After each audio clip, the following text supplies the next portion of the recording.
పరిశుద్ధ గ్రంథములో నుండి ఆది కాండము 17వ అధ్యాయము మొదటి వచనాన్ని చదువుకుందాం. ఆది కాండము 17వ అధ్యాయము మొదటి వచనం. అబ్రాము 99 ఏండ్ల వాడైనప్పుడు యెహోవా అతనికి ప్రత్యక్షమై, నేను సర్వశక్తిగల దేవుడను, నా సన్నిధిలో నడుచుచు నిందారహితుడవై ఉండుము. చాలు. గమనించవలసినటువంటి మాట, ఈ 17వ అధ్యాయము మొదటి వచనములో అబ్రాము ఎన్ని సంవత్సరాల వయసులో ఉన్నారట? 99 ఏండ్ల వాడైనప్పుడు. ఏమండి, ఒకటి తక్కువ ఎన్ని సంవత్సరాలు? ఆ వయసులో ఉన్నప్పుడు దేవుడు అతనికి ప్రత్యక్షమయ్యారు. గడిచిన దినములలో మనం ధ్యానం చేసినటువంటి అంశంలో అది ఎప్పుడు ప్రత్యక్షత అంటే అది మొదటి ప్రత్యక్షత. ఎప్పటి ప్రత్యక్షత అది? మొదటిసారి దేవుడు మెసొపొతేమియాలో ఉండగా ఆయనకి ఏమయ్యారు? ప్రత్యక్షమయ్యి, నీ బంధువుల నుండి, నీ తండ్రి ఇంటి నుండి అన్నీ విడిచిపెట్టి రా బయటకని, అది మొదటిసారిగా దేవుడిచ్చిన ప్రత్యక్షత. కానీ ఇక్కడ మనం చదువుతున్నటువంటిది ఇది రెండవసారి. ఆ తర్వాత అంటే దేవుడు భక్తులకి కూడా ఏదో ఒక్కసారి ఇచ్చేసి అక్కడితో ఆగిపోలేదు.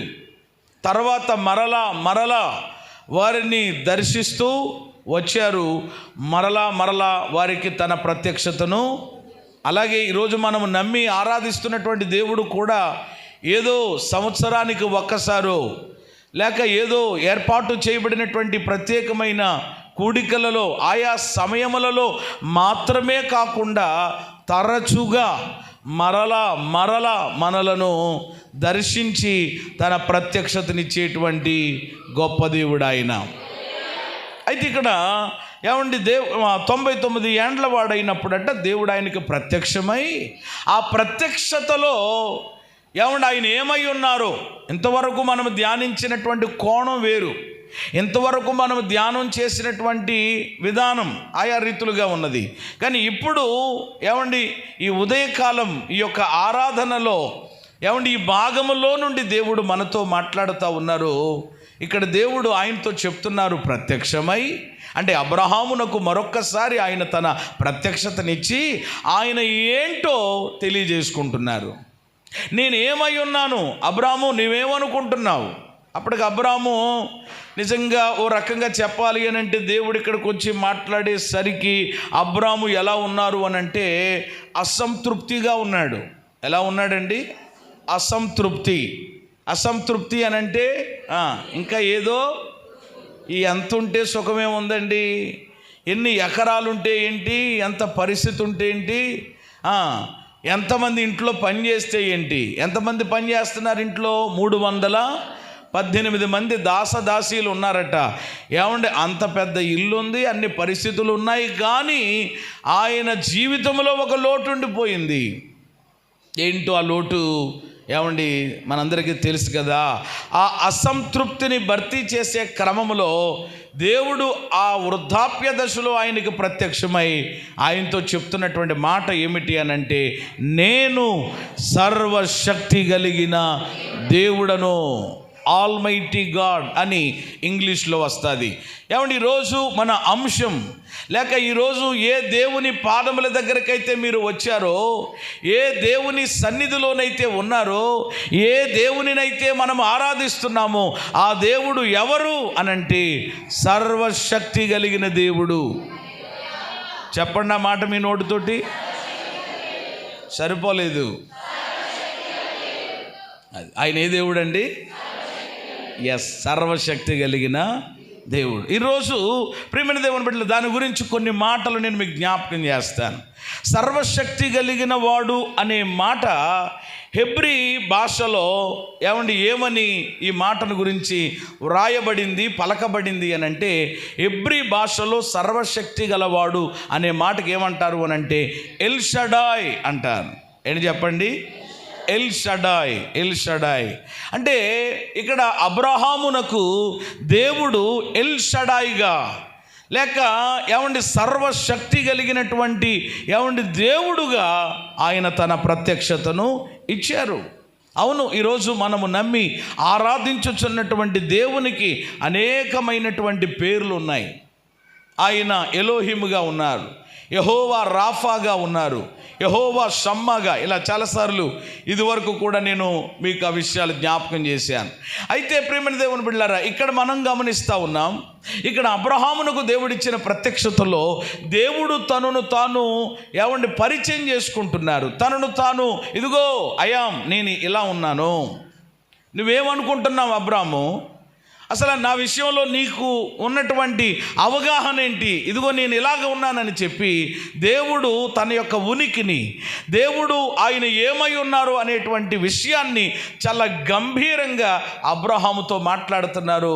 అబ్రహాముతోనే కాదు, ఈ దినము ఆయనను సేవించడానికి వచ్చి ఉన్న నీతో, నాతో, మనందరితో ఆయన మాట్లాడుతున్నారు. ఆయన ఎవరు అనంటే చెప్పండి, ఏ దేవుడండి? సర్వశక్తి కలిగిన.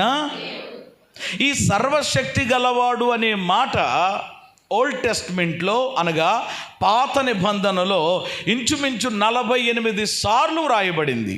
ఎన్నిసార్లు అండి? పాత నిబంధనలో 48 సార్లు. అంటే ఆలోచన చేయండి, ఒక్క మాట మరలా మరలా మరలా అది పలకబడింది, వ్రాయబడింది, చెప్పబడింది అని అంటే ఆ మాటకు చాలా ప్రాముఖ్యత ఉంది, ఆ మాటకు చాలా ప్రాధాన్యత ఉంది అని అర్థం చేసుకోవాలని నేను ఎప్పుడు చెప్తూ ఉంటాను. సర్వశక్తి గలవాడనే మాట పాత నిబంధనలో 48 సార్లు ఉంటే, ఈ ఆది కాండంలో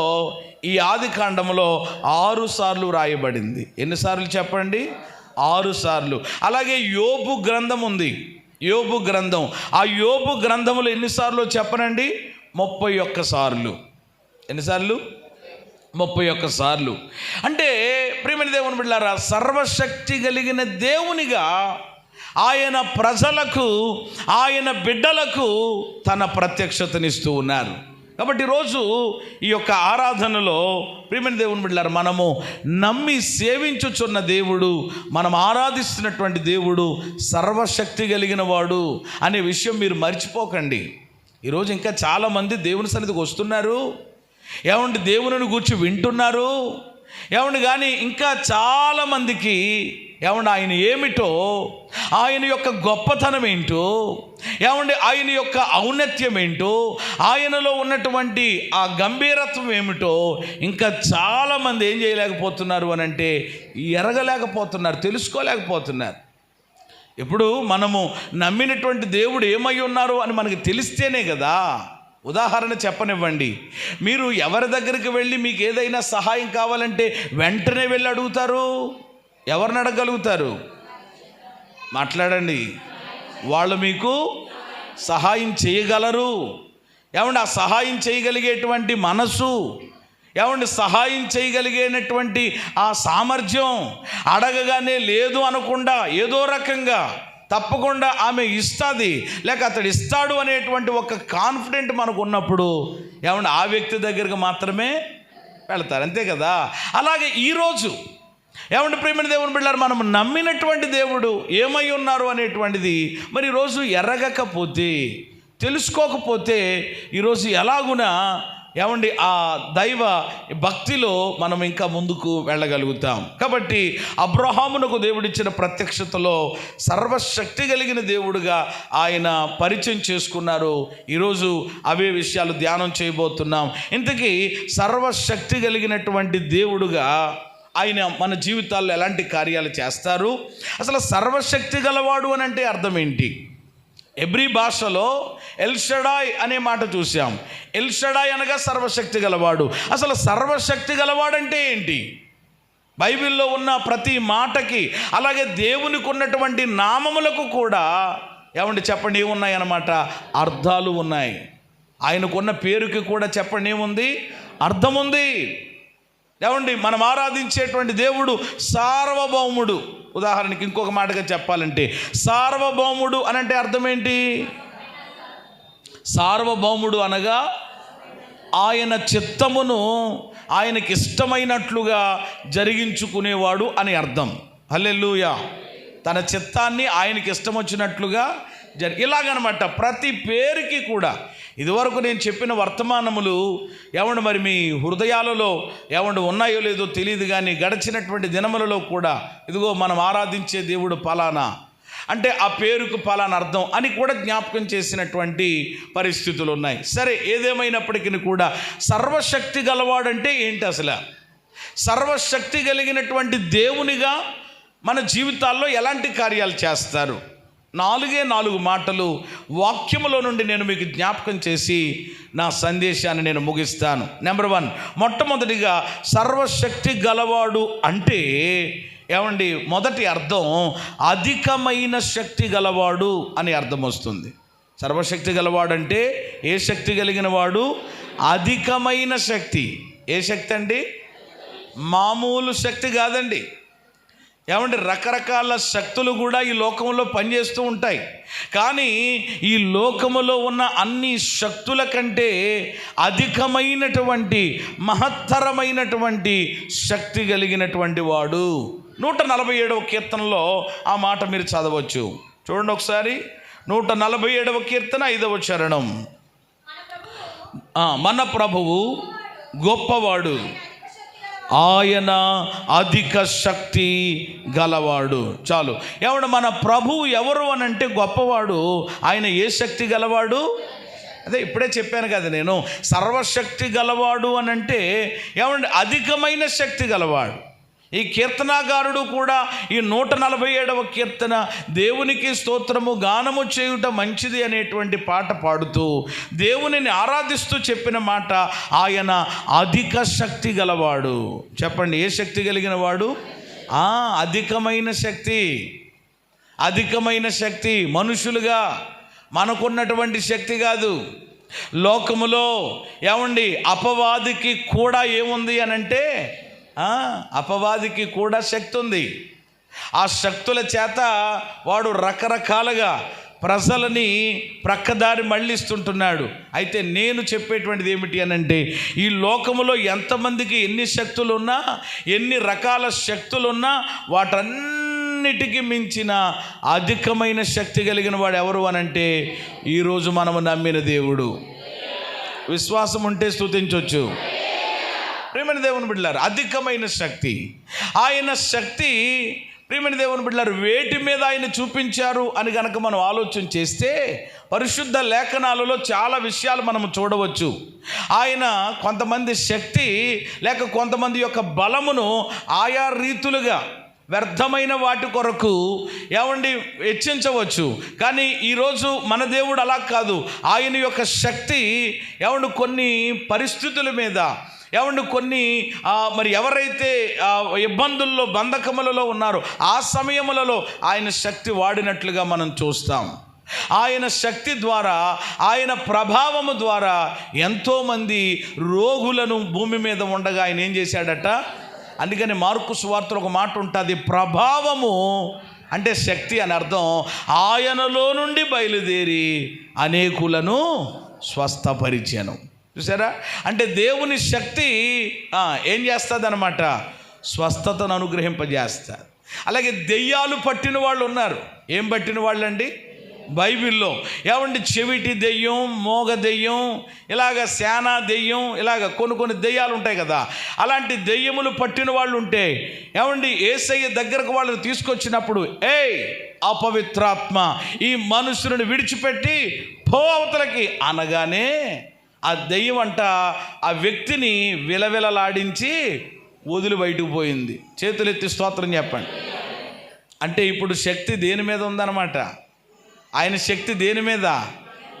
దయ్యముల మీద, అపవిత్రాత్మ శక్తుల మీద ఏమండి ఆయన శక్తిని ఉపయోగిస్తే ఏమండి అవి పట్టిన వాళ్ళకి ఏమొచ్చిందనమాట? విడుదల. హల్లెలూయా. ఒకటి స్వస్థత అని చెప్పాను, మీరు గమనిస్తున్నారా లేదో? అయోమయంగా ఉండకండి, ఎక్కడో ఆలోచించకండి, ఇక్కడే ఉండండి. విడుదల. ఏమంటే ఒక సందర్భంలో యేసయ్య శిష్యులతో కలిసి వెళతా ఉన్నారు. చాలా భయంకరమైనటువంటి తుఫాను, ఉపద్రవం. ఏం చేయాలో అర్థం కాక ఇంకా ప్రభువా మేము నశించిపోతున్నామయ్యా అని కేకలు పెడితే ఆయన అప్పటికే కాస్త విశ్రాంతిలో ఉన్నారు. లేచి అదంతా చూచి ఒకటే మాట చెప్పారనట, ఏమండి గాలి ఆగు, సముద్రమా నిమ్మళముక అనగానే గాలి ఏమైందట, సముద్రం ఏమైందట. ఇప్పుడు దేని మీద శక్తి? ప్రకృతి మీద. హల్లెలూయా. దేని మీద అండి? అంటే ఆయన యొక్క శక్తి రోగాల మీద, దయ్యాల మీద, ఏమండి ప్రకృతి వైపర్యముల మీద ఆయన శక్తిని రిలేట్ చేసినప్పుడు, విడుదల చేసినప్పుడు ఆయన అధికమైన శక్తి కలిగిన వాడు కనుక ఆయన శక్తిని బట్టి అవన్నీ ఆయనకి ఏమవుతున్నాయనంటే లోబడుతున్నాయి. దేవునికి మహిమ కలుగును గాక. కాబట్టి ఈరోజు కూడా ఏమండి దీర్ఘకాలిక రోగముతో నీవు బంధించబడి ఉన్నావా? లేక కొన్ని దయ్యపు శక్తుల చేత, కొన్ని అపవిత్రాత్మ శక్తుల చేత ఒకవేళ బంధించబడినటువంటి స్థితిలో ఉన్నావా? ఎలాంటి పరిస్థితుల్లో ఉన్నప్పటికీ మనం ఆరాధిస్తున్న దేవుడు సర్వశక్తి గలవాడు గనుక, సర్వశక్తి గలవాడు అని అంటే అధికమైన శక్తి కలిగిన వాడు గనుక ఆయన శక్తిని బట్టి ఈ పరిస్థితులన్నిటిలో నుండి ఆయన ఏం కలగజేస్తాడు అని అంటే విడుదల కలగజేస్తాడు. ఇక్కడ ఒక 2 విషయాలు జ్ఞాపకం చేస్తాను. ఆయన శక్తి గలవాడు ఇంకా ఏ విషయంలో ఆయన తన శక్తిని మన జీవితాల్లో ఉపయోగిస్తారు అని అంటే, ఇప్పుడు జనరల్గా కొన్ని విషయాలు నేను జ్ఞాపకం చేశాను. అంటే భౌతిక పరంగా, ఆధ్యాత్మిక కోణంలో గనక కూడా ఆలోచన చేస్తే చూడండి, ఒక 2 మాటలు జ్ఞాపకం చేసి 2వ మాట దగ్గరికి వెళతాను. రోమీయులకు రాసిన పత్రిక, అపోస్తలుడైనటువంటి పౌలు గారు రోమీయులకు రాస్తూ 11వ అధ్యాయము 23వ వచనం చదవండి. 11:23. వారును వారి అవిశ్వాసములో నిలువకపోయిన ఎడల అంటుగట్టబడుదురు, దేవుడు వారిని మరలా కట్టుటకు శక్తి గలవాడు. ఏమన్నా ఆ మాట మీరు గమనించండి, ఆ మాట అండర్లైన్ చేసుకోనండి. ఏమిటి ఆ మాట అంటే, మరలా వారిని అంటుకట్టుటకు ఆయన ఎవరు? కొంతమంది ఉంటారు. ఏమండి మనం ఎలాంటి వాళ్ళము అని అంటే, అసలు రాత్రి ఒక పాట నేర్పించాను మీకు నేను. మొన్న రాత్రి ఏంటది? పుష్పించేదనయ్యా నీకోసం. ఆ పాటలో చరణం చెప్పండి, మొదటి లైను.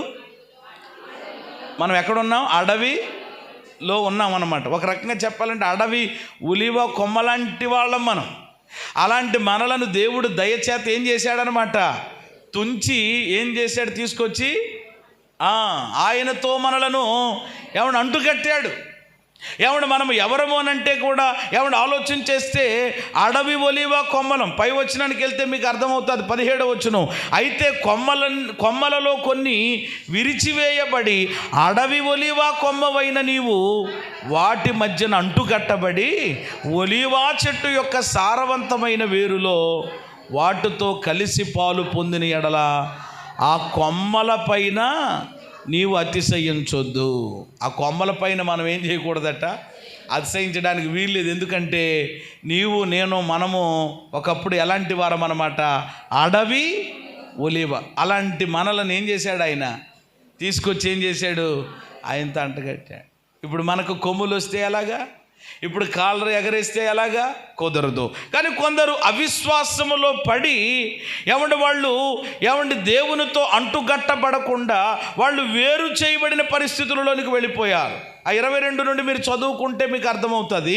23లో కూడా చూసేవారు తమ అవిశ్వాసములో నిలవకపోయిన ఎడల అంటుకట్టబడుదురు, దేవుడు వారిని మరలా ఏం చేయగలడు అంటే, అలాంటి వారిని సైతం, అవిశ్వాసులైన వారిని సైతం, ఆయనతో వేరైపోయినటువంటి పరిస్థితులలోనికి వెళ్ళినటువంటి వారిని సైతం కొన్నిసార్లు అనుకుంటాం, ఈ వ్యక్తి మార్చబడడం అస్సలు కష్టం అండి.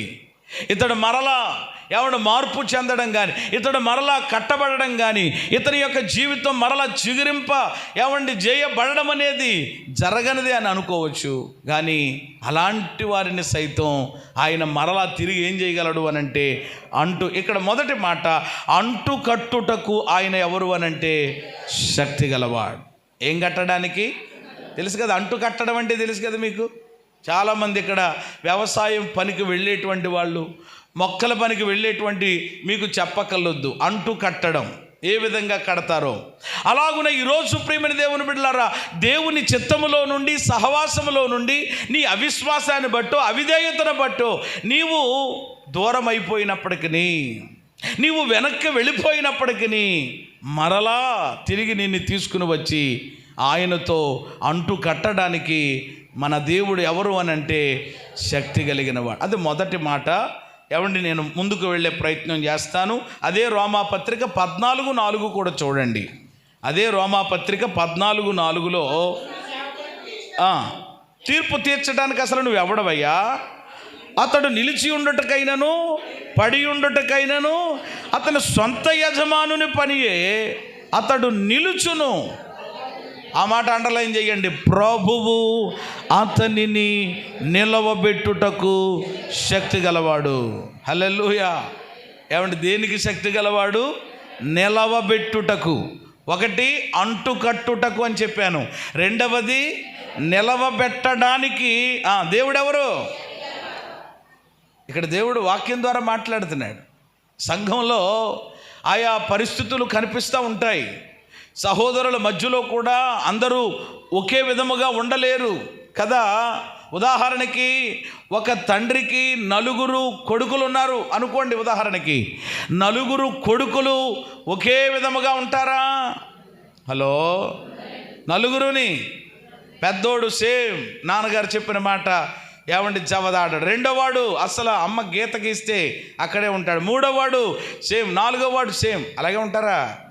హలో, ఎవడో ఒకడు తెక్కలోడు ఉంటాడు, ఒక్కొక్కడు ఎవడో ఒకడు మొండోడు ఉంటాడనమాట. అందుకని మా పెద్దోడండి కొంచెం కుదురు, కానీ మా చిన్నోడండి కొంచెం అని అంటారు. చిన్నోడో మధ్యలో ఓడో ఎవడో ఒకడు కదా. అంటే ఒక తల్లిదండ్రులకు ఒక 4 బిడ్డలు, కూతుళ్ళైనా ఏమండి కొడుకులైనా ఏమండి అందరూ ఒకే విధానంలో అంటే ఒక మాట వినేవాళ్ళు ఉంటారు, మాట వినేవాళ్ళు అటు ఇటు ఉంటారు కదా. అలాగే ప్రియమైన దేవుని బిడ్డలారా, సంఘములో కూడా ఆధ్యాత్మిక స్థితిలో బలవంతులైన వారు ఉన్నారు, బలహీనులైన వారు ఉన్నారు. కానీ ఇక్కడ ఏమంటే తీర్పు తీర్చడానికి ఎవరికి కూడా ఏమీ లేదు. ఇక్కడ పౌలు గారు అంటున్నారు ఆ సంఘంలో పరుని సేవకునికి తీర్పు తీర్చడానికి నువ్వెవడవు? మనము ఎవరికి కూడా ఏం చేయలేం, తీర్పు తీర్చలేం. దేవుని సేవకులంగా ప్రభు ఇచ్చిన కృపాధికారాన్ని బట్టి దేవుని వాక్యాన్ని మీకు అందిస్తూ ఏమండి గద్దిస్తూ ఖండిస్తూ ఆయన మాటలు మీకు తెలియజేస్తాం. కానీ తీర్పు తీర్చే పని మేము పెట్టుకోం, జడ్జ్మెంటే మేము చెయ్యం. ఎందుకంటే వాక్యమే చెప్తుంది, అన్యాయం చేసేవాడిని పరిశుద్ధుణ్ణి ఎలా ఉంటాడు అలా ఉండనివ్వండి. అందరి కథలు తేల్చేటువంటి రోజు ఒకటి రాబోతుంది. వాని క్రియలను బట్టి ప్రతి వానికి ఇచ్చేటువంటి జీతం నా దగ్గర రెడీగా ఉందని దేవుడు అంటున్నాడు. కాబట్టి మనం ఎవరికి తీర్పు తీర్చలేము, ఏమంటే జడ్జిమెంట్ మనం ఎవరికి ఇవ్వలేము. అతడు నిలిచి ఉండటకైనను పడి ఉండటకైనను అతని సొంత యజమానుని పనియే. అయితే ప్రభువు అతనిని నిలవబెట్టడానికి, అది అంటే పడిపోయిన వారిని నిలబెట్టడానికి ఆయన శక్తి గలవాడు. స్తోత్రం చెప్పరు మీరు? ఎందుకంటే చాలామందికి ఏంటంటే ఇంకా పడిపోయి అలాగే ఆ 38 ఏళ్ళలాగా, ఆ 38 ఏళ్ళు చూడండి ఎంతకాలం నుంచి ఉన్నాడో కోనేటి దగ్గర, ఆడికి అలాగే బాగుందంట. ఎందుకంటే ఎవడొకడు బాగుపడినోడు ఏం చేస్తున్నాడు, 4 ఇడ్లీలు తెచ్చుకున్నాడు అనుకోండి. ఉదాహరణకి 2 ఇడ్లీలు తినేసి ఈ లోపల బాగుపడిపోతే మిగతా 2 ఇడ్లీలు ఏం చేస్తున్నాడు, వీడికి ఇచ్చేస్తున్నాడు, శుభ్రంగా తీసుకుంటున్నాడు అనమాట. వీడు ఏమంటే వెళ్ళిపోయేటప్పుడు మంచి తలగడ ఏమైనా ఉందనుకుంటండి, మరి బాబు నీకు ఇంకేంటి పట్టుకెళ్ళి నేను బాగుపడిపోయాను కదా, మంచం కూడా తీసుకుంటున్నాడు. మొత్తం ఇప్పుడు బాగుపడిపోయిన సరుకులన్నీ ఎవడికి వచ్చేస్తున్నాయి, వీడు వ్యానోడు పురవాయించి ఇంటికి పంపించేస్తున్నాడు పక్క నుంచి. ఇదే బాగుంది వీడికి. కొంతమందికి అలాగే ఉండడం ఇష్టమేమో. ఏమండి పడినటువంటి మనము చెప్పండి తిరిగి ఏం చేయాలి? అయితే మన వల్ల కాదు, ఏమండి దేవుడు మనలను నిలవబెట్టడానికి శక్తి కలిగిన వాడు. స్తోత్రం కలిగిన గాక. పడిపోయిన వారిని, ఈ మధ్య చాలామంది పడిపోయిన వాళ్ళని నిలబెట్టడం కాదండి, నిలబడ్డ వాళ్ళని ఏం చేస్తున్నారంట, ఉఫ్ అంటున్నాడు ఒక ఆయన, లేకపోతే ఏదో చల్లుతున్నాడు అనమాట. నేను కూడా అలాగే కొట్టాల్లో కొత్తగా ఏదైనా ఏర్పాటు చేసి కొట్టారనుకోండి, అంతే ఇంకా పడిపోవడమే చేస్తున్నాములో. పడిపోతూ ఉంటుంటే పడిపోయిన వాళ్ళు 10 మంది ఏం చేయలేక వాలంటీర్స్ ఎక్కడున్నారు అటకటగా రెండు ముసుగులు వేసుకుని అని చెప్పిగా. ఏమండి, మనం ఆరాధించేటువంటి దేవుడు ఎలాగనంటే నిలబడిన వాళ్ళని చెప్పండి పడేసేవాడు కాదు, పడిపోయిన వాళ్ళని నిలబెట్టేవాడు. చేతులెత్తి స్తోత్రం చెప్పండి. ఎక్కడ పడిపోయావు, ఎందులో పడిపోయావు, ఏ పరిస్థితులలో పడిపోయావు? ప్రకటన గ్రంథంలో 2వ అధ్యాయంలో ఆ ఎఫెసు సంఘానికి దేవుడు చెప్తున్నాడు, మొదట నీకుండినటువంటి ప్రేమను నీవు వదిలితివి. ఏ స్థితిలో నుండి పడిపోయావో రిమెంబర్, జ్ఞాపకం చేసుకో. మరలా తిరిగి ఆ పరిస్థితుల్లో నుంచి పైకి లేగు. ఎంతకాలం అలా పడిపోయి ఉంటావు? ఏమండి, ఈరోజు పడిన వారిని నిలబెట్టడానికి నా దేవుడు ఎవరనంటే ఎల్ షడాయ్ అనగా ఎవరు చెప్పండి? సర్వశక్తి గలవాడనంటే అధికమైన శక్తి గలవాడు. ఏ విషయంలో? రోగిని స్వస్థపరచటంలో, బంధకాలలో నుండి విడుదలనివ్వడంలో, అద్భుతాలు చేయడంలో. ఏమండి వెనక్కి వెళ్ళిపోయినటువంటి అవిశ్వాసులను తిరిగి మరలా అంటు కట్టడంలో, పడిన వారిని తిరిగి నిలబెట్టడంలో నా దేవుడు ఎవరు అనంటే శక్తి గలవాడు. మొదటి మాట. రెండవది, అసాధ్యాలను సాధ్యము చేయువాడు. అంటే మాట అర్థం చెప్తున్నాను నేను. సర్వశక్తి గలవాడనంటే అర్థం చెప్తున్నాను, వినండి జాగ్రత్తగా. అసాధ్యాలను ఏం చేసేవాడు? సుసాధ్యం చేసేవాడు. ఆదికాండం 18:14 ఒకళ్ళు తీయండి, ఇంకొకళ్ళేమో ఇర్మియా 32:27 తీసుకుని ఉంచుకోండి. యెహోవాకు అసాధ్యమైనది ఏదైనా ఉన్నదా?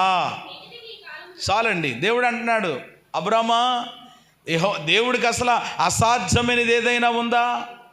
ఎందుకు ఆ మాట దేవుడు మాట్లాడవలసి వచ్చింది?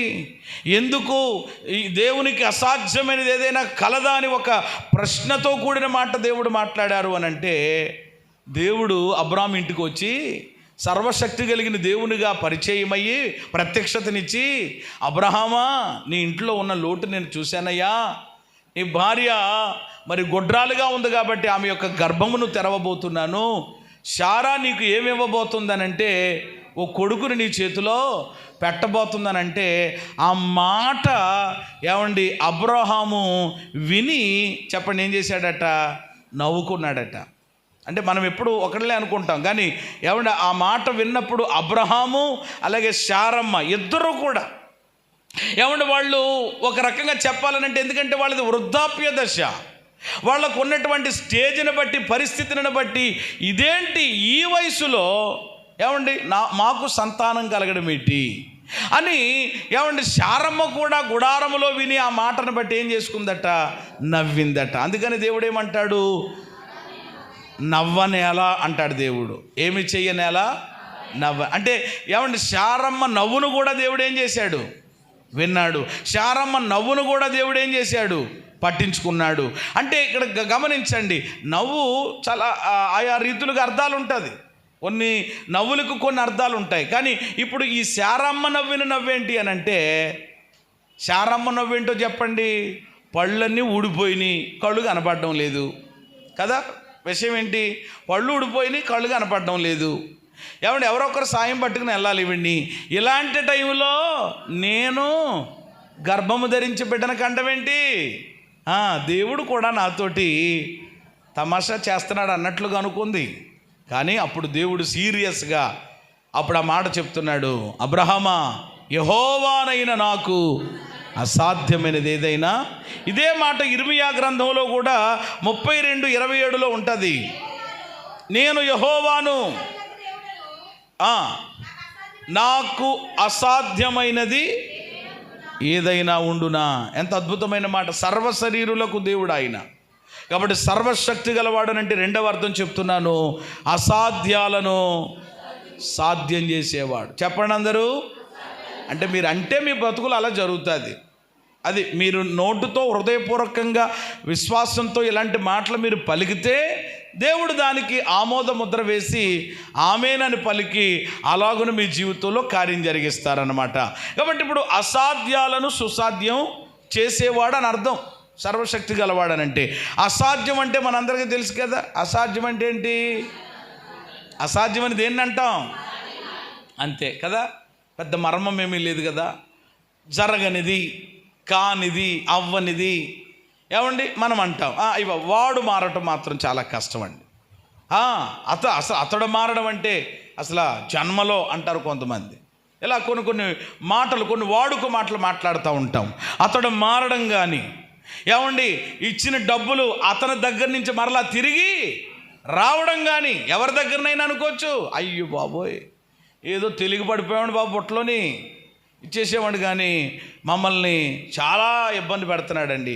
ఇలాంటివి ఉంటాయి కొన్ని. ఏమండి ఏదైతే మనము ఇది జరగదు, ఇది అవ్వదు, ఏమండి ఇది నా వల్ల కాదు అని అనుకుంటామో దానిని చెప్పండి, సర్వశక్తి కలిగిన దేవుడుగా ఏం చేయగలడు? ఆయన సాధ్యపరచగలడు. హల్లెలూయా. అందుకని మార్కు సువార్త 10:27లో యేసు వారిని చూచి ఇది మనుషులకు అసాధ్యమే కానీ దేవునికి సమస్తమును. మనుషులకు అసాధ్యం అండి. ఆడ మారడమో, ఆ డబ్బులు తిరిగి రావడమో, లేకపోతే ఇంకోటి అవ్వడమో, ఇంకోటి జరగడమో, అది మనుషులకు అసాధ్యం. మనుషులకు జరగకపోవచ్చు. కానీ ఈ మధ్యకాలంలో మన ఒక సహోదరులు మందిరానికి వస్తూ ఉంటారు. శుక్రవారం ఆయన వస్తున్నారు, దేవుని సన్నిధిలో సహవాసం చేస్తారు. ఒకసారి ఒక సహోదరి గురించి, ఎలిజబెత్ అనేటువంటి ఒక సహోదరి గురించి చెప్పారు. పాస్టర్ గారు ప్రార్థనలో పెట్టండి, ఆవిడకి చాలా శరీరంలో అవయవాలు, ఊపిరితిత్తులు, లివర్కి సంబంధించివన్నీ కూడా చాలా పాడైపోయి, ఇక్కడే మన అనపర్తి CDR కూడా తీసుకెళ్తే డాక్టర్లు అన్ని రకాలుగా పరీక్ష చేసి కూడా ఇంకా ఈమె ఎక్కువ కాలం బ్రతికే అవకాశం లేదు. ఆవిడతోటే డైరెక్ట్గా చెప్పేశారు ఇంక ఈవిడ బ్రతకడానికి అవకాశాలు, ఛాన్సెస్ లేవని. కానీ ఆమె విషయమై ఏమండి సహోదరులు చెప్తూ ఉండేవారు, పేరు రాసుకుని ప్రార్థన చేస్తున్నాం, జ్ఞాపకం వచ్చినప్పుడల్లా దేవుని సన్నిధిలో వారు కూడా ప్రార్థన చేస్తున్నారు. రీసెంట్గా మొన్నే ఆయన కలిసినప్పుడు ఆయన చెప్పినటువంటి సాక్ష్యం ఏంటంటే, దేవుడు ఆ సహోదరిని అద్భుతంగా స్వస్థపరిచాడు.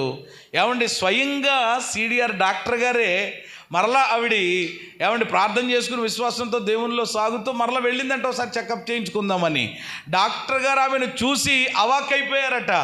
ఏంటి ఎవరు అని ఒకసారిగా ఇదయ్యి, లేదండి బాబు నేను దేవుని సన్నిధికి వెళ్తానండి, ప్రార్థన చేసుకుంటానండి, దేవుని సేవకులను కూడా ప్రార్థన చేయించమని కోరానంటే వెంటనే ఆయన అన్నారంట, నిజంగా మీ దేవుడు చాలా గొప్ప దేవుడు అన్నాడట ఆయన. హల్లెలూయా. అంటే ఇప్పుడు ఎవరు సైతం ఒప్పుకుంటున్నారనమాట? వైద్యులు. అంటే వైద్య శాస్త్రానికి మించిన అద్భుతమైన కార్యములు ఈరోజు ఎవరు చేస్తున్నారు? అంటే ఎవరికి అది సాధ్యం? మనుషులకు ఒకవేళ సాధ్యం, డాక్టర్లు చెప్పొచ్చు, వేళ్ల మీద లెక్కెట్టుకోండి, చేతులు ఇంకా మన చేతుల్లో ఏమీ లేదు, ఎంతకాలము బతికితే అంతకాలం, ఏం తింటే అది పెట్టేయండి తీసుకుపోండి అని చెప్పేసి చేతులు ఎత్తేసిన పరిస్థితులు ఉండవచ్చు. మనుషులకు అసాధ్యం కావచ్చు, వైద్యులకు అసాధ్యం కావచ్చు. ఏమండి ఈ లోక సంబంధంగా ఏమండి ఎవరికైనా ఇది మన వల్ల కాదండి బాబు, ఈయన్ని మార్చడం మా వల్ల కాదండి బాబు, ఈయన్ని లైన్లో పెట్టడం మా వల్ల కాదండి. ఆ శానా ఉన్నాడు చూసారా, ఏమండి ఆ వ్యక్తిని ఆ ఇంట్లో ఉన్న తల్లిదండ్రులు ఏం చేయలేకపోయారట? సాధుపరచలేకపోయారట. ఏం చేయలేకపోయారు? ఈరోజు చాలా బంధకాల్లో ఉన్నవాడిని ఎవడు సాధుపరుతామండి? అసలనే బాగా సైతాన్ని పట్టేస్తే ఇంకా ఎలాగ ఇదవుతుంది? ఎవరి వల్ల? తల్లిదండ్రుల మాట వింటాడా? సేవకుల మాట వింటాడా? ఎవరి మాట వింటాడు? సాధుపరచలేకపోతున్నారట. సంకెళ్లతోనైనాను వానిని, కాలి సంకెళ్ళు, చేతి సంకెళ్ళు ఏం చేస్తున్నాడట? దారాల్లా తెంపేస్తున్నాడంటే ఇలా పళ్ళతోటి ఇలాగ అంటున్నాడంట. అంతే. ఏమనంటే ఆలోచన చెయ్యండి, వాడు కొన్ని బంధకాలలో బంధించబడిపోయి ఉన్నాడు. ఏమన్నా వాడిని బాగు చేయడం కానీ వాడిని విడిపించడం కానీ ఎవరికి ఏమవలేదు. హలో. కానీ ఒక ఆయనకు మాత్రం సాధ్యమయ్యింది. ఆయన ఈరోజు మనం ఆరాధిస్తున్నటువంటి యేసయ్య. హల్లెలూయా. మీరు అనుకుంటున్నారేమో ఇక వీళ్ళంతే ఈ పరిస్థితి అంతే, ఇక ఆర్థిక పరిస్థితులు ఇంతేనండి, ఇక మా జీవితం మారదండి, ఇక మా పరిస్థితి మీరు ఎన్ని ప్రార్థనలైనా చేయండి, మీరు మైక్ కట్టుకుంటే ఎన్నైనా చెప్తారు, కానీ ఇక్కడ మేము పడుతున్నాం, ఇక్కడ మేము అనుభవిస్తున్నాం. అయితే అవ్వచ్చు, కానీ ప్రియమైన దేవుని బిడ్డలారా, ఈ చెప్పేటువంటి మాట జీవము కలిగినటువంటి దేవుని మాట, జీవాధిపతి అయిన దేవునిని గూర్చినటువంటి మాట కనుక ఇది మనుషులకు అసాధ్యమేమో, కానీ నా దేవునికి సమస్తము. ఈ 21 దినాల కూడికల్లో, ఈ 21 దినముల ప్రతిష్ఠిత ప్రత్యక్షత పండగలలో నిశ్చయముగా నా దేవుడు అద్భుతమైనటువంటి కార్యాలు, అసాధ్యాలను దేవుడు సుసాధ్యం చేయబోతున్నాడు. ఇప్పటికి 7 రోజులు అద్భుతమైన రీతిలో దేవుడు మనకు అవకాశం ఇచ్చాడు. 8వ రోజుకు వచ్చాం. ఇక మన ముందు 2 వారాలు ఉన్నాయి. మీరు సద్వినియోగం చేసుకోగలిగితే గనక ప్రియమైన దేవుని బిడ్డలారా, వాడు సమాజంలో ఉండేవాడు కాదట. ఎక్కడుండేవాడు? దయ్యాలు పట్టినవాడు సమాధులలో ఉండేవాడు. సమాధులలో ఉన్నటువంటి వాడు ఒకప్పుడు విడుదల పొంది యేసయ్య ఆ వ్యక్తిని విడిపించినప్పుడు ఆ వ్యక్తి ప్రియమైన దేవుని బిడ్డలారా ఏ విధంగా మార్చబడ్డాడో, ప్రభువుని గణపరిచాడో వాక్యంలో మీరే చూస్తారు. కాబట్టి మొదటి మాట ఏమిటి అనంటే, సర్వశక్తి గలవాడు అనంటే చెప్పండి, అధికమైన శక్తి. రెండవది అసాధ్యాలను చేసేవాడు. మూడవ మాట అన్ని పరిస్థితులకు సరిపోయినటువంటి వాడు, లేక చాలినవాడు, ఏదైనా అనుకోనండి. మూడవ మాట ఏమిటి అనంటే అన్ని పరిస్థితులకు కూడా చాలినవాడు. అన్ని పరిస్థితులకి. ఈరోజు నీ పరిస్థితి ఎలాంటిదైనప్పటికీ, ఏప్రిల్కి రాసిన పత్రిక 7వ అధ్యాయం 26వ వచనం నోట్ చేసుకుంటే, తీస్తే కూడా చదవచ్చు. మంచి మాట అది. పవిత్రుడు, నిర్దోషి, పాపులలో చేరక ప్రత్యేకంగా ఉన్నవాడు, హెచ్చైనవాడు, ఇట్టి ప్రధాన యాజకుడు మనకు సరిపోయినవాడు అనే మాట ఉంటుంది. ఏమైన వాడు? అది అన్ని పరిస్థితులకు చాలినవాడండి. అన్ని పరిస్థితులకి కూడా సరిపోయినవాడు. ఎల్ షడ్డాయ్ అనే మాటకు అర్థం సర్వశక్తి గలవాడు అంటే అన్ని పరిస్థితులకి కూడా, దేనికైనా. కొన్నిసార్లు అంటారు, ఈ పరిస్థితిలో నిజంగా మాకు చాలా కష్టంగా ఉంది, ఈ పరిస్థితిని ఎదుర్కోవడం అనేటువంటిది మాకు చాలా ఇబ్బందిగా ఉందనంటే, అది నీకు ఇబ్బందిగా ఉందేమో, ఆ పరిస్థితి నీకు కష్టంగా ఉందేమో, ఆ పరిస్థితి నీకు ఒకవేళ ప్రతికూలంగా ఉందేమో. కానీ నా దేవుడు అన్ని పరిస్థితులలో, అన్ని సమయములలో మనకు సరిపోయిన చాలిన దేవుడుగా ఆయన ఉన్నాడు. ఒకరోజు షడ్రక్ మేషక్ అబేద్నెగోలు చెప్తారు వాళ్ళకి కలిగిన ఇబ్బందిలో, దానియేలు గ్రంథం 3:17లో, అంటే దేనికి ఆయన చాలినవాడో, దేనికి ఆయన సరిపోయినవాడో చెప్పాలి అని అంటే, అగ్నిగుండము వాళ్ళ ముందు మండుతుండగా ఆ అగ్నిగుండములో వేస్తామనే ఒక శాసనం రాజుగారు పెట్టగా, ఆ రోజు షడ్రక్ మేషక్ అబేద్నెగోలు చెప్పిన ఒక గంభీరమైన మాట ఏమిటి అని అంటే, మేము సేవించుచున్న దేవుడు వేడిమి కలిగిన అగ్నిగుండము నుండి 1 తప్పించడానికి, 2 రక్షించడానికి ఆయన ఎవరు అనంటే సమర్థుడు, అంటే చాలినవాడు. ఈరోజు ప్రియమైన దేవుని బిడ్డలారా, నిన్ను తప్పించడానికి చాలినవాడు, నిన్ను రక్షించడానికి ఆయన చాలినవాడు. మన యొక్క జీవితములలో మన పరిస్థితులన్నిటినీ కూడా మార్చివేయడానికి ఆయన ఎవరు అనంటే సరిపోయినవాడు. హల్లెలూయా చెప్పండి. అద్భుతమైన పాట స్టీవెన్సన్ గారు పాడారు, సరిపోయిన వాడవయ్యా యేసు మా అందరికీ. అవును, ఆయన సరిపోయినవాడు, దేనికైనా సరిపోతాడు ఆయన. మనం సరిపోం కొన్నాట్లకి. ఈడు సెట్ అవ్వడండి, ఈడు సూట్ అవ్వడండి, తీయండి పక్కన పెట్టండి అనే పరిస్థితి. కానీ ఆయన అలా కాదు, దేనికైనా మన పరిస్థితులన్నిటినీ కూడా మార్చటానికి ఆయన చాలినవాడు, సరిపోయినవాడు. ఒక మాట చెప్పనివ్వండి దేవుడి గురించి. ఆయన ఎక్కడికి వచ్చినానంటండి ఒక ప్రణాళికతో వస్తాడట. దేవుడు ఎక్కడికి వచ్చినా ఎలా వస్తాడండి? ఒక ప్రణాళికతో వస్తాడు, ఒక పర్పస్తో వస్తాడు, ఒక ఉద్దేశంతో వస్తాడు. ఎక్కడికి వచ్చినా మనకలా కాదు.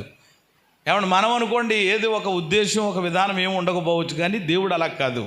ఆయన ఎక్కడికి వచ్చినా ఒక ప్రణాళికతో వస్తాడు.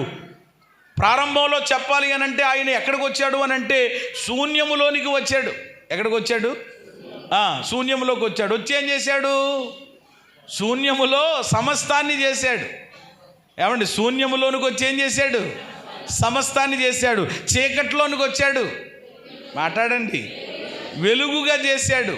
ఏమండి, నిరాకారకరమైనటువంటి పరిస్థితులలోనికి వచ్చాడు, ఆకారాన్ని తెచ్చాడు. అంటే ఆయన వచ్చాడు అని అంటే ఏదోటి చేస్తాడు ఆయన. స్తోత్రం కలిగినగా.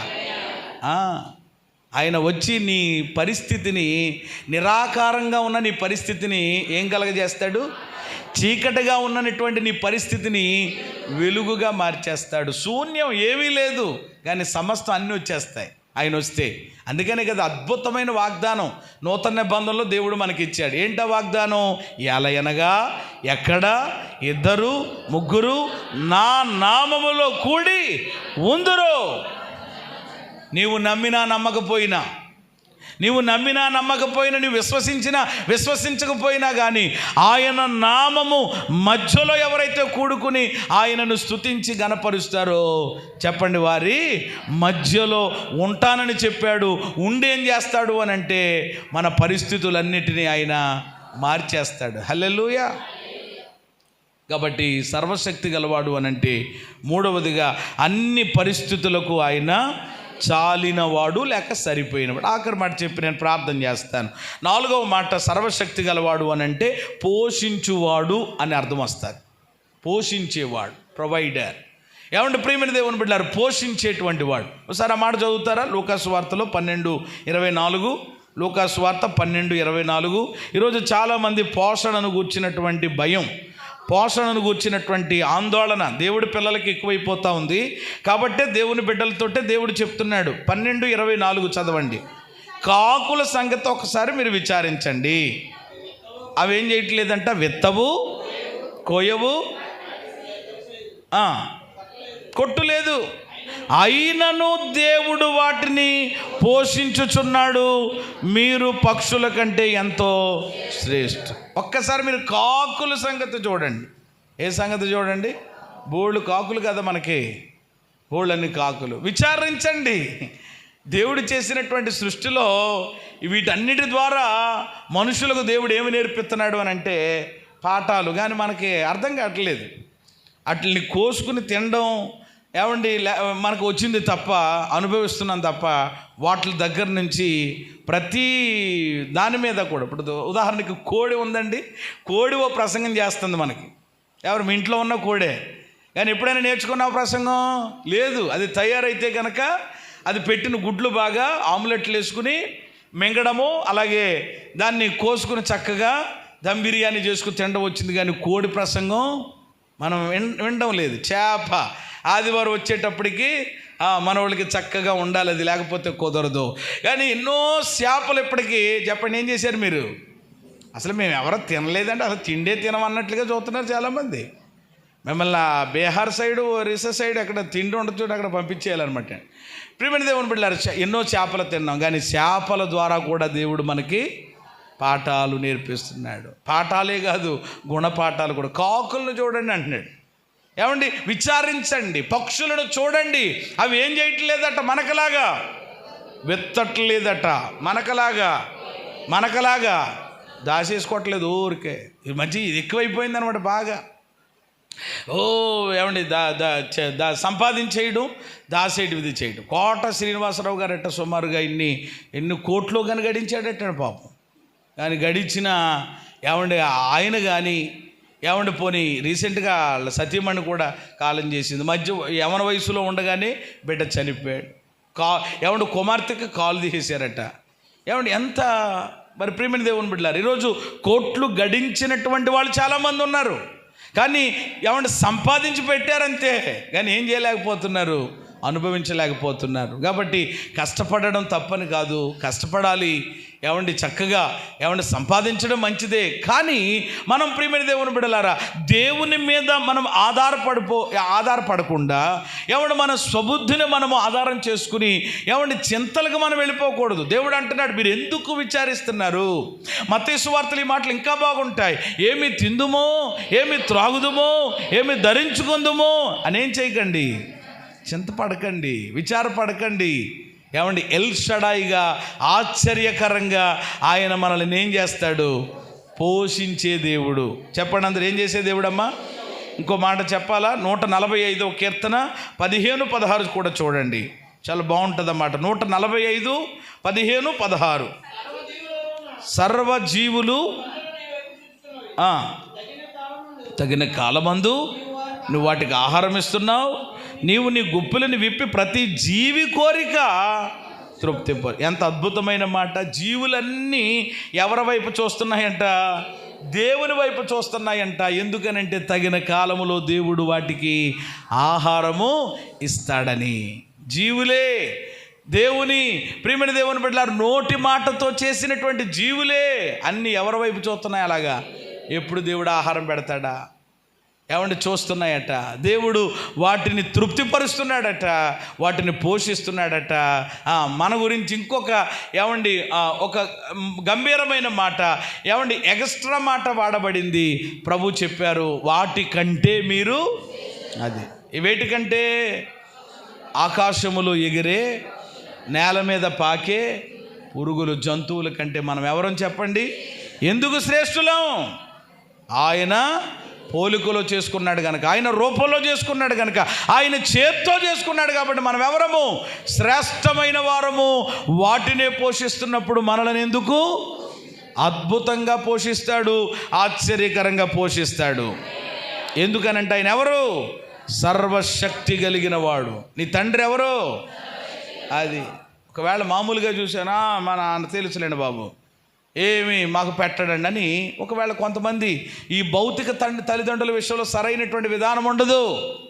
ఏమండి, లోక తల్లిదండ్రులు ఏమండి సరిగా ఏమన్నా మనల్ని పట్టించుకోకపోవచ్చు, పోషించలేకపోవచ్చు. కానీ మన పరలోకపు తండ్రి ఆయన ఎవరు అనంటే ఎల్ షడాయ్.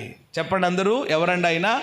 సర్వ శక్తి కలిగిన అలాంటి దేవునికి బిడ్డవయ్యుండి, అలాంటి దేవుని యొక్క నామాన్ని గణపరుస్తున్నటువంటి మనం ఈరోజు ఏమండి మనకు ఎదురవుతున్నటువంటి చిన్న చిన్న ఇబ్బందులను బట్టి, ఏమండి ఆర్థికపరమైన పరిస్థితులను బట్టి కానీ, అనారోగ్య పరిస్థితులను బట్టి కానీ, మరొక దాన్ని బట్టి కానీ ఏమాత్రము కూడా ఏమండి కృంగిపోవడానికి, ఏమండి నిరుత్సాహంలోనికి వెళ్ళిపోవడానికి, ఏమండి దేవుని సహవాసానికి దూరం కావడానికి ఏమాత్రం కూడా వీలు లేదు. అబ్రహామునకు రెండవసారి ప్రత్యక్షమైనప్పుడు దేవుడు ఎలా ప్రత్యక్షతనిచ్చారు అనంటే సర్వశక్తి కలిగిన దేవుడు. ఎబ్రీ భాషలో ఎల్ షడాయిగా ఎవడు మనం చూస్తున్నాం. సర్వశక్తి గలవాడు అనంటే ఎన్ని మాటలు మనం చూసాం? 4 విషయాలు. మొదటి మాట చెప్పండి, అధికమైన శక్తి గలవాడు. ఏ శక్తి? ఈ లోకంలో ఎవరికి లేదు అలాంటి శక్తి. ఈ లోకంలో దేవతలు, దేవుళ్ళని పిలువబడిన వారు ఎంతోమంది ఉన్నారేమో, వాటన్నిటికంటే ఏమండి అధికమైన శక్తి కలిగిన వాడు. నిన్ను స్వస్థపరచడానికి, నిన్ను విడిపించడానికి, నీ జీవితంలో అద్భుతం చేయడానికి, తిరిగి నిన్ను మరలా అంటూ కట్టడానికి, నిన్ను దేవునిలో నిలబెట్టడానికి ఎవరైనా శక్తి గలవాడు. రెండవది అసాధ్యాలు. నా వల్ల కాదు, నా వల్ల అవ్వదు. మనుషులు చెప్పేశారు, డాక్టర్లు చెప్పేశారు, ఇంట్లో వాళ్ళు, వీధిలో వాళ్ళు అందరూ చెప్పేశారు. నీ జీవితంలో ఆల్రెడీ ఇప్పటికే చూసావు ఎన్నో సాక్ష్యాలు. నువ్వు కూడా చెప్పావు, నిజమేనండి బాబు, మా అబ్బాయి విషయంలో, మా అమ్మాయి విషయంలో, మా మనవడి విషయంలో, మన మనవరాల విషయంలో ఇలాగున్నా. ఇందాకడే సోదరులు శ్రీని గారు సాక్ష్యం చెప్పినప్పుడు ఆ సహోదరి ఇంకా రాలేదు, ఇంకా ఆల్రెడీ ఎప్పటికప్పుడు ఫోన్ చేయడం విషయం చెప్తా ఉంది. ఏమంటే ఆ అబ్బాయిని బాక్సులో పెట్టినప్పుడు రాజమండ్రి సిద్ధార్థ హాస్పిటల్లో చెప్పింది ఏంటంటే, చెప్పలేమమ్మా, ఎందుకంటే ఆ గుండె చాలా మరి వీక్గా కొట్టుకుంటుంది, మరి ఏదో మా ప్రయత్నం మేము చేస్తామని చెప్పారట. కానీ దేవుని సన్నిధిలో వారు తెలియజేసిన నాటి నుండి ప్రార్థన చేస్తూ వచ్చాం. దేవుడు ఈరోజు ఆరోగ్యవంతుడుగా ఆ బిడ్డను దేవుడు నిలబెట్టాడు. కాబట్టి ఆయన ఏమంటే దేనికైనా శక్తి కలిగిన వాడు, అసాధ్యాలను ఏం చేయగలవాడు? సాధ్యం. మూడవ మాట ఏమిటి అని అంటే, అన్ని పరిస్థితులకి కూడా, అది కొన్నిటికే కాదు, నీ పరిస్థితి ఎలాంటిదైనా, ఎలాంటి పరిస్థితులలో నీవు ఉన్నా కానీ చాలినవాడు, దానికి సరిపోయినవాడు ఆయన.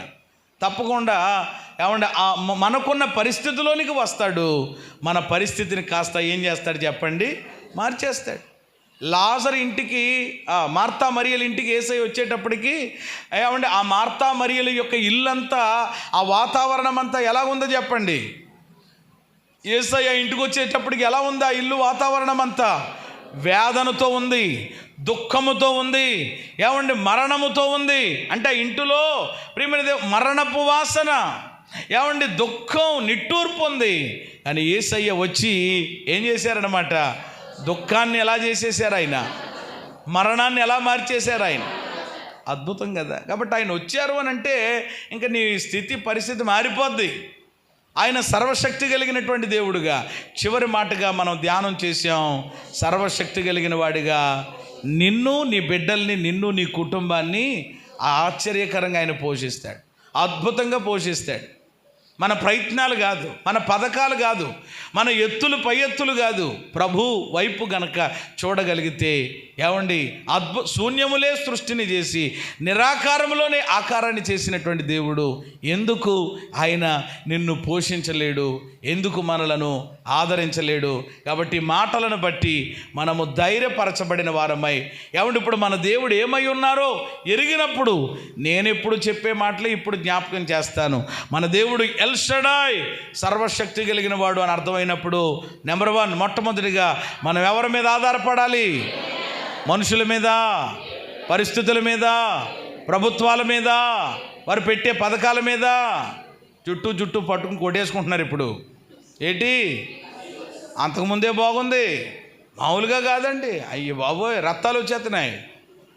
ఎందుకురా బాబు పెట్టారనిపిస్తుంది నిజంగా. కాబట్టి ఈరోజు ప్రియమైన దేవుని బిడ్డలారా, మనం ఎవరి మీద ఆధారపడాలి అని అంటే దేవుని మీద. రెండవది ఎవరిలో ఆనందించాలి? దేవునిలో ఆనందించాలి. మూడవదిగా ఆయన్నే ఆరాధించాలి. కాబట్టి దేవుని మీద ఆధారపడదాం, ఆయనలో ఆనందిద్దాం, ఆయన్ని ఆరాధిద్దాం. ఏమండి ఆయన ఎవరు అనంటే సర్వశక్తి కలిగిన దేవుడు. సర్వశక్తి కలిగిన దేవుడుగా ఈ 7 రోజులు మనతో ఉండి ఆయన కార్యాలు జరిగిస్తూ 8వ రోజుకు నడిపించి ఇక మీదటను కూడా సర్వశక్తి కలిగిన దేవునిగా గొప్ప కార్యాలు, గొప్ప విజయాలు మన జీవితాలు దేవుడు ఇవ్వబోతూ ఉన్నారు. ఆసక్తి కలిగి ఆయనను వెంబడిద్దాం, ఆయన మీద ఆధారపడి ఆయనలో ఆనందించి ఆయనను ఆరాధించే బిడ్డలుగా ఉందాం. అట్టి కృప దేవుడు మనందరికీ దయచేయును గాక.